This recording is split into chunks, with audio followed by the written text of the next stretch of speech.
अगर आप NEET aspirants और बायोलॉजिकल क्लासिफिकेशन पहली बार पढ़ रहे हो तो इन स्टेप्स को फॉलो करना और फिर एग्जाम में एक भी क्वेश्चन नहीं छूटेंगे। पहला पॉइंट है कि हिस्ट्री ऑफ क्लासिफिकेशन आपको अच्छी तरीके से आनी चाहिए, जैसे कि 2 किंगडम क्लासिफिकेशन किसने दिया, 3 किंगडम किसने दिया, मेनली 5 किंगडम क्लासिफिकेशन किसने दिया, ये चीजें आपको पता होनी चाहिए। सबसे पहले मोनेरा के 2 टाइप्स पढ़ने हैं, आर्कीबैक्टीरिया और यूबैक्टीरिया। इसके इम्पोर्टेंट क्वेश्चंस माइकोप्लाज्मा की सेल वॉल से बनते हैं। फिर हम सेकेंड किंगडम प्रोटिस्टा के बारे में पढ़ेंगे। मोस्ट इम्पोर्टेंट, आप जब भी प्रोटिस्टा पढ़ो उसके सारे फीचर्स चार्ट की फॉर्म में एक जगह लिख लें। प्रोटिस्टा के एग्जांपल्स बहुत इंपॉर्टेंट है। इसके 5 types, chrysophytes, dinoflagellates, euglenoids and slime moulds and protozoans. इनके हैबिटेट से बहुत क्वेश्चन आते हैं। थर्ड है किंगडम फंजाई।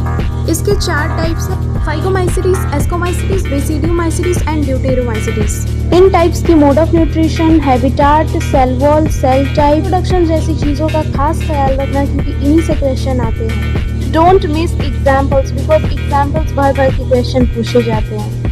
प्लांटी और एनवेलिया के बारे में काफी कम चीजें दी हुई हैं। इस चैप्टर की जान है वायरस, वीरियोइड्स, प्रायंस एंड लाइकेंस, इसलिए आप ध्यान रखना कि कोई सिंगल पॉइंट नहीं छूटनी चाहिए इस वाले सेक्शन से।